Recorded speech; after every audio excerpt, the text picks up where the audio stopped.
Welcome to my kitchen. I'm Cathy Neptune, and I'm going to share tips and tools and techniques to make your time in the kitchen fun, fast, and fabulous.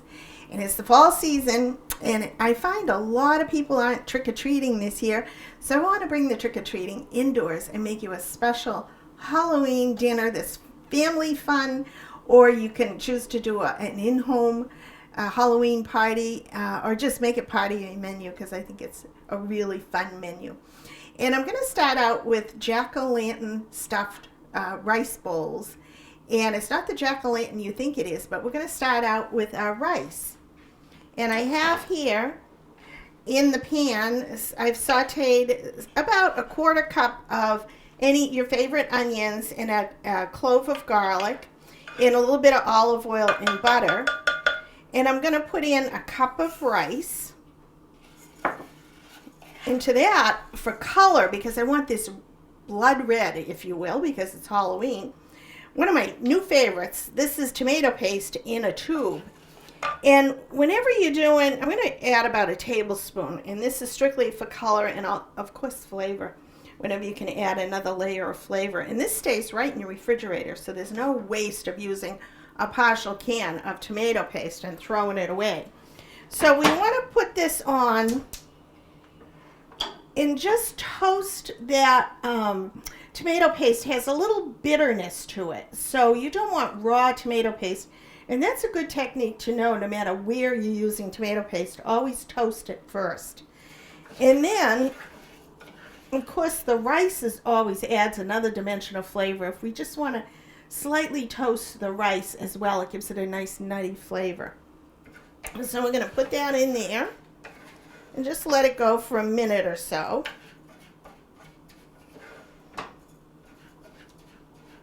And that's smelling really good with the onions and garlic. It's amazing.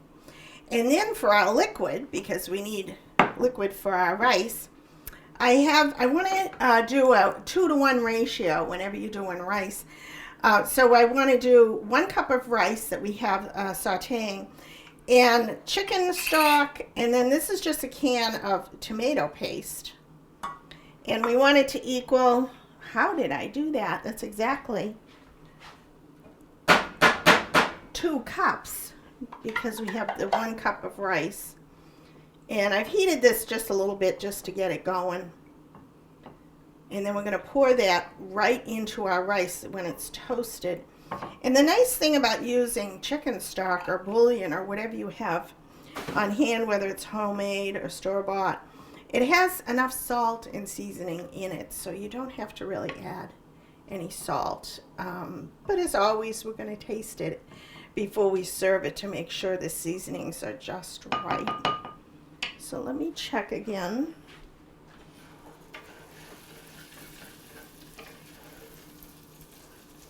And I just want to show you the color that this is. It's nice and getting a little red and toasty. And that's just a minute or 2 on top of the stove. And all these little things make a huge difference in your finished product. So we're going to pour in our chicken stock and tomato sauce. Like that. Give it a stir, and we're going to simmer this for about 20 minutes until the rice has absorbed all this wonderful liquid. So we're going to put it on there and bring it up to a simmer and let it set for about 20 minutes. Now this you could do well ahead of time. And one of the things I love about these recipes tonight, we're going to do maybe dinner for 2, Halloween dinner for 2. But you can bump these up to do 4 servings, 6 servings, 8 servings, or for a whole party. It's totally doable. So you can multiply this by how many servings that you need. So we're going to do, while we're waiting for that, we're going to make Mummy's meatloaf. And it's a meatloaf in the shape of a mummy, or because it's my recipe, you can call it Mummy's meatloaf. Either way, it's really, really spectacular. It makes a really dramatic look at the end. So I'm starting with probably 1.25 pounds of ground beef, whatever kind that you like. And I always love to add I always have bread, fresh bread, and I prefer to use bread I have on hand and put it in the food processor and run it through that and grind it up. And then just add, there's probably half a cup of fresh breadcrumbs, and you can certainly do dry. I wouldn't use panko breadcrumbs here. I just think they're a little too harsh and chewy. And then probably I start out with a 1/4 cup of milk, and you can see it's just making like a soft paste so that there's no liquid at the bottom. It's all absorbed into the breadcrumbs. And if you happen to put a little too much milk in, just drain it out as you put it into your meatloaf mixture. So I have this here, and I'm going to add, for seasoning, a little bit of salt and pepper. In whatever seasoning blend you like, you could certainly do this Mexican and give it a really good kick with some Mexican spices. Each one of these little spoons is half a teaspoon, so I'm going to put 1.5 teaspoons of salt, just because meatloaf needs flavor. And then some freshly ground black pepper. I love these little pepper mills. It makes a huge difference when you use fresh pepper. So just to your liking. And you can even take a little, after you mix this meatloaf, you can even take a little sample, make a patty, and cook it in a pan to check for seasonings. But I've been doing this a while, so I'm pretty sure what I need in here. Onion powder, because I have all these seasonings. About half a teaspoon. This is roasted garlic flavor. I love roasted garlic. And it's not as strong as fresh garlic would be. So about 1/2 teaspoon of that. Mix that in. And then I'm going to do fresh eggs. Set that aside. Remember to always crack your eggs on a flat surface, because if you do this, the eggshells go in the egg, and that's where you have problems fishing out your eggshells. So we're going to beat up those eggs. We'll probably need 1.5 eggs, so I'm going to use the other half of one of the eggs for a glaze on the outside of our mummy wrapping. You know how mummies have the rags wrapped around them. So we're going to do about, so you can see what we're doing here, just about 1.5 eggs. I'm going to save about that much to brush on top of our meatloaf when we're done. And then we're going to add this. You can see again it's about 1/2 cup with about a 1/4 cup of milk that's softened in there. I'm going to check on our rice real quick. Oh yeah, that's going good. I'm going to put on my timer just to, so I don't forget. And we're just going to mix this up. And again, you can do this ahead of time. You can do like add a sausage in here if you like a certain sausage flavoring. You could do ground chicken or ground turkey. Do whatever you think you and your family would like to have, because it's meatloaf. So do your favorite meatloaf mixture. And this, as I said, stays very well in the refrigerator overnight, so you're that much ahead of the game. Anything you can do ahead of time is okay by me. So you can see little flecks of the breadcrumbs, and that just makes it moist, so that if you didn't have that in there, it'd be like cutting through a dry hamburger. So it adds a lot of moisture to the meatloaf, and that's always a good thing. You want it to be nice and juicy and tender when you're done. Make sure you get all of that meat combined. Now you could do, as I said, fresh garlic and grated onion in here, but I find it's a little strong for a lot of people, and you could always saute that ahead of time. That would make it a little bit milder, but why not use your dry seasonings if you have them? So that's pretty well combined. And of course you could use your hands if nobody's looking, and that's fine too. So we're going to put that aside, and I'm going to get the mummy side of our meatloaf. Put that there. And in the refrigerator, because this is puff pastry and you want to keep this really, really cold. So we have that, and then I have a baking sheet, and I have my oven preheated at 375 degrees. And I'm going to take this, and I'm transferring this onto, with the parchment paper, onto my baking sheet. And I'll explain quickly what I did to this. It's puff pastry that you let thaw in the refrigerator and keep it covered. And I cut little stripes across.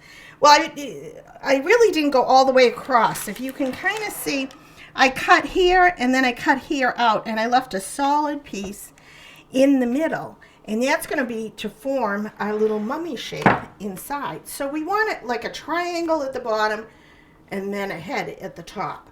So we're going to take about 2/3 of this meat mixture and put it right in here. And if you have a little too much of the meat mixture, you can always make hamburgers later on. But you'll see, this will work out fine. And this is a little free form. But I think mummies are bigger at the shoulders, if you will, so that's kind of where I'm going. I'm going to make it a little bit bigger, and this is going to be upside down, but I'll turn it around when I'm done.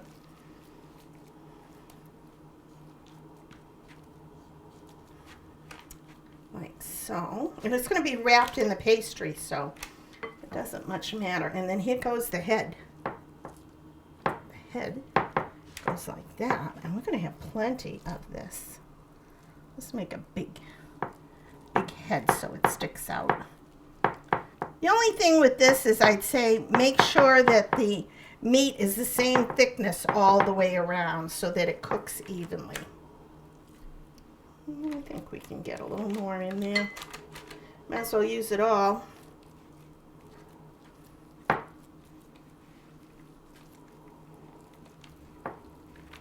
Smooth it out.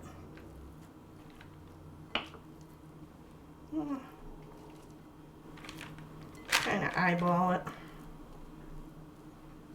And then I have some cheese over here. And guess what we're going to do with the cheese? Boy, that's perfect.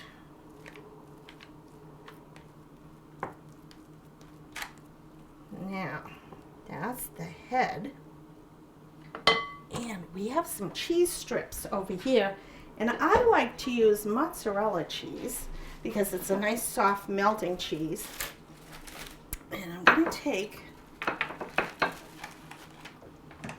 the center. I'm going to make an impression in the center, just a little bit. And we're going to put some innards to this mummy. And I'm taking 2 pieces. They're about 1/2 inch thick because I wasn't sure how this is going to go. But I'm just pressing them inside the meat. And then we're going to cover it up so that you don't see it, but when you cut into it, you're going to have an oozing of the cheese inside so that it's smooth all over. I'm going to keep shaping him. And you know what? Let's do the head too, because we don't want to leave anything out. What's a little more cheese? And so you see, I kind of made a deep impression there. We're going to stuff this with cheese. This is like so fun. The kids would love doing this. And then, again, just cover it up so that you get a surprise inside. And make sure the cheese is all covered so it doesn't ooze out. And if it does, it's just all that scarier. So, that's kind of the way it looks so far. And then we're going to take, starting at the head, these little strips, and we're going to drag them over and leaving a place, because we're going to have eyeballs there, believe it or not. And we're going to fold the puff pastry. And you could do crescent rolls with this if you want. And the more rustic it looks, of course, it just looks more realistic. And I'm kind of stretching the dough over if you want. You can kind of pinch it together. But the raggier it looks, if you will, the better and more believable. And I think this is pretty cool. And stretch it over. It's all going to bake. It doesn't have to be perfect. Because no mummies in my family are perfect. And this was just one sheet of puff pastry, so you don't even have to use the whole one unless you're making like 3 pounds of this. But you could see how you could carry this through and do any size mummy that you want. Or you could do little individual ones too and have at it, because I think that'd be fun. And let me see, I'm going to take this and we're going to make little eyeballs over here, because at the end we're going to fill those with some eyeballs. Now, how's that look so far? Well, it's all going to puff up. And we're going to do a little egg wash. Remember our remaining egg that we have here. I'm going to take a little pastry brush and just lightly brush it. This will give it a nice shiny glaze, because a mummy over thousands of years gets, I guess you would call it a glaze, pretty rustic. Because I have this on parchment, it's going to be easy to transfer when we bake it. And we're going to put this in the oven. I'll check it after about 30 minutes.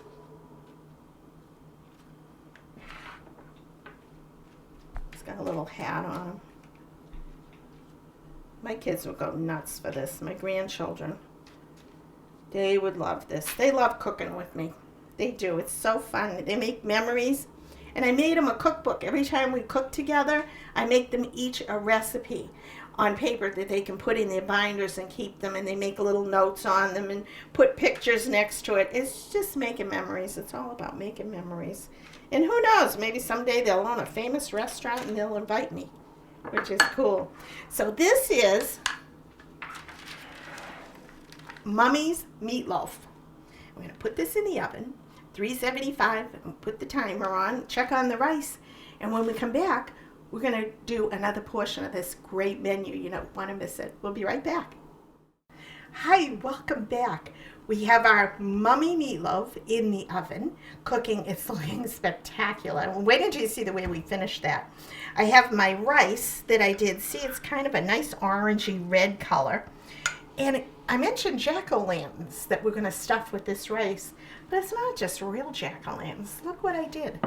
I carved out some orange peppers, and I cut off the tops, and I roasted these in the oven at 375 for about 15 to 20 minutes, just so that they can cook and be soft. And I'm going to take, and they're hollow inside. You can see inside it's hollow. And I mean, look at this. I've done one already for you. And I'm going to take the other one and we're going to stuff the inside of the pepper. I'll prop them up a little bit, but I wanted you to see that. And again, the kids can cut these out and make them however they want. This guy looks a little angrier than this one, but it's so fun. And the peppers are so beautiful. Look at the colors. They look just like pumpkins. And I take this and I kind of push it forward to kind of enhance where the eyes are. And you don't want to make the openings too big because everything will fall out. But you could certainly do this with pasta and spaghetti, and if a little of that oozes out, all the better. And I always seem to make a little more than I need. For people who may not like peppers, we're going to use that and fill in all around and pop these in the oven with our mummy meatloaf. So how does that look in the front? And don't worry about if you spill any over the side. These are so darn cute. And don't make the openings, you know, on the face too big or everything's going to fall out the front. But if it does, it doesn't even matter. I'm going to put the little top on and bake that all together. And I'm taking the rest of the rice and just kind of filling in the gaps, and that'll help keep them upright. And you could have put the batter rice on the bottom ahead of time if you want, but this kind of helps prop them up. And again, all of this you could do ahead of time. You could even pre-bake these peppers, and you could do all different colors, but I just thought the orange ones was just so darn cute. And I don't want to cover up their little faces.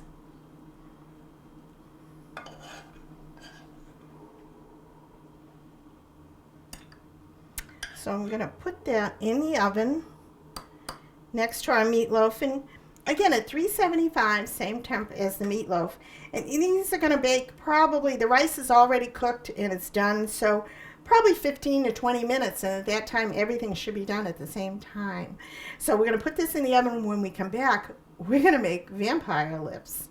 You don't want to miss it. Okay, see you in a bit. Hi, welcome back. Now we have our little rice stuffed jack-o'-lanterns, and our meatloaf mummy is cooking fabulously. I turned the oven up to about 400 just to get the puff pastry to brown and the meat to brown a little more. But you want to check on it every 25 minutes. I added another 10 minutes to that just to make sure it's cooked through. Now we're going to do for dessert vampire smiles, and we get a really large red apple. We have a delicious, I think these are, I don't know what kind these are, Gala. I think this is a Gala. And have a sharp knife and be very careful, and we want to cut through the large apple. And I found the bigger the apple, the more dramatic this is going to be. So you cut the apple into quarters, like so.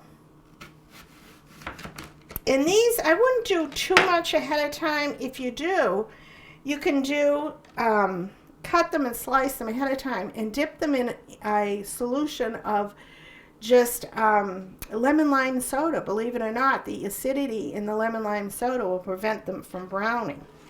So we're going to take and cut off at an angle, keep your knife at an angle, and cut off that little section that has the seeds. Okay, very important. You don't want seeds in your vampire lips. So whatever it takes to get the seeds out, and check them and make sure they're not in there. These are so fun. The kids just absolutely went nuts over these. Be careful not to cut yourself. So you can see what these look like. Now this is going to be the front part of the lips. I'm going to get this one here. And what we want to do, the first time I did this, I sliced it right through and they slid, which wasn't good. So you lay this flat side down, and we want to make a little V indentation like this and cut out a wedge, and that's for the cook. And you want it deep enough so that we're going to fill this with some goodies. I'm going to do these. I might as well do them all. Lay it as flat as you can and cut on an angle. Now, if the kids were doing this, I would do this for them because it's a little tricky to do. But you want to make a good indentation because we're going to fill it with some teeth. Wait until you see what we use for the teeth. It doesn't have to be perfect because not everybody's smile is perfect, right? And then you can do as many of these as you can. And you get pretty good at it after a while. You know what? I'm going to use a smaller knife. It's a little more manageable. Oh, that's better. And just whittle it down so you have a large enough opening. Look at, they look like lips already, don't they?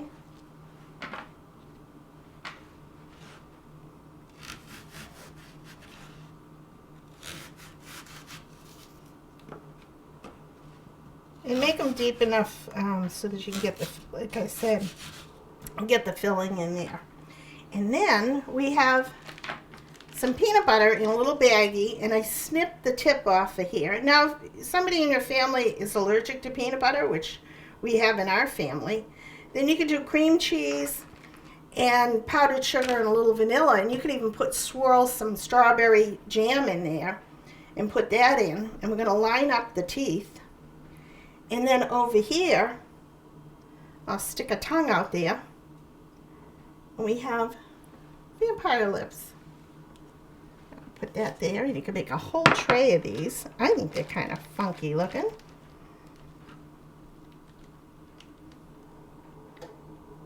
And it's just more manageable to have this in a little pastry bag. And then you can fill that with some teeth. Don't make them perfect. Make them all crooked. Let's do a big long tongue in this one. Can we get another one in here? Yeah, I think so.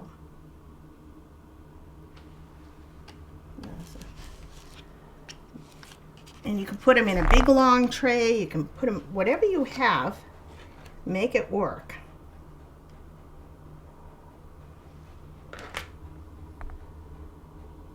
Let's do a tongue on this side.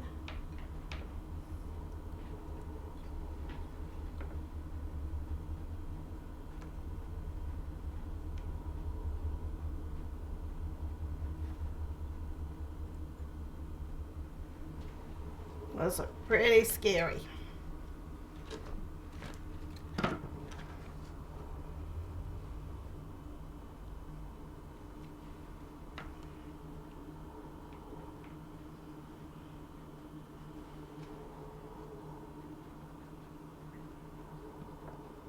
Make a whole tray of these. Kids just have a ball with this. Should we put some? I'm going to put some on the top too. How's that one look? I think I like it with some on the top too. Put a few on there.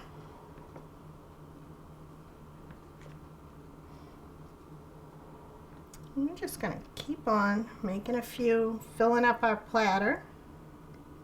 And our meatloaf is getting almost done. I'm going to check on that. I'm going to check on our little jack-o'-lanterns, which shouldn't take too long because remember we pre-cooked the pumpkins, the little pepper pumpkins ahead of time. So those are just basically reheating with the rice in them. So I'll finish off a few more of these and we'll be right back. Hi, welcome back.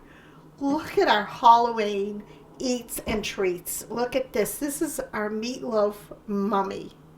I mean, I think he looks pretty good. We have a little cheese bubble there. We got some cheese ooze going on over there.